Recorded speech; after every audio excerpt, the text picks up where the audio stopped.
नमस्कार। आजची बातमी अत्यंत गंभीर आहे। राज्याचे उपमुख्यमंत्री अजित पवार यांच्या विमान अपघाताबाबत आलेल्या प्राथमिक अहवालाने अनेकांना धक्का दिलाय।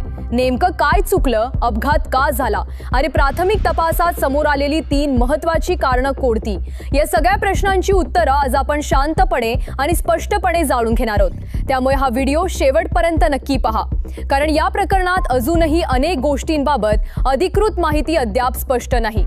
पुढे जाण्याआधी एक विनंती करेन, तुम्हाला आमचे व्हिडिओ आवडत असतील पण अजून तुम्ही चॅनलला सबस्क्राइब केला नाहीये तर चॅनलला लगेच सबस्क्राइब करून घ्या। याने आम्हाला अजून असेच व्हिडिओ बनवण्याची एनर्जी मिळते। प्राथमिक तपासात सर्वात आधी तांत्रिक बिघाडाची शक्यता व्यक्त करण्यात आली आहे। विमानाच्या एका महत्त्वाच्या प्रणालीत बिघाड झाल्याची शक्यता तपासात नमूद आहे। इंजिन किंवा नियंत्रण प्रणालीमध्ये काही तांत्रिक त्रुटी निर्माण झाली का याची सखोल चौकशी सुरू आहे। मात्र अंतिम निष्कर्ष अद्याप जाहीर झालेला नाही। अधिकृत अंतिम अहवाल आल्यानंतरच नेमकं कारण स्पष्ट होईल। दुसरा मुद्दा म्हणजे हवामान परिस्थिती।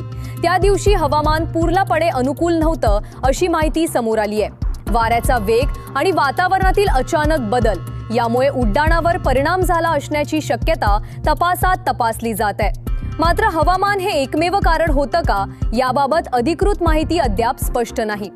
तिसरा महत्त्वाचा मुद्दा म्हणजे ऑपरेशनल बाबी। पायलट आणि ग्राउंड टीम यांच्यातील संवादाची पडताळणी केली जात आहे। सर्व नियम आणि प्रक्रियांचे पालन झाले होते का याची तपासणी सुरू आहे।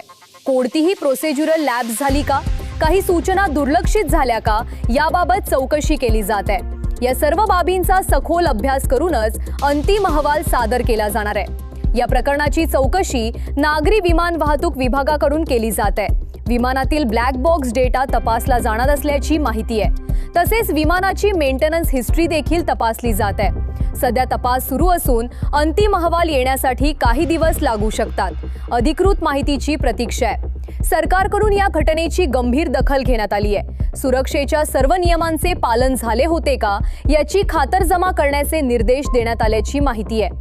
अजित पवार यांनी सुरक्षित लँडिंगबद्दल समाधान व्यक्त केल्याचंही वृत्त आहे। मात्र सविस्तर अधिकृत निवेदन अद्याप जाहीर झालेलं नाही।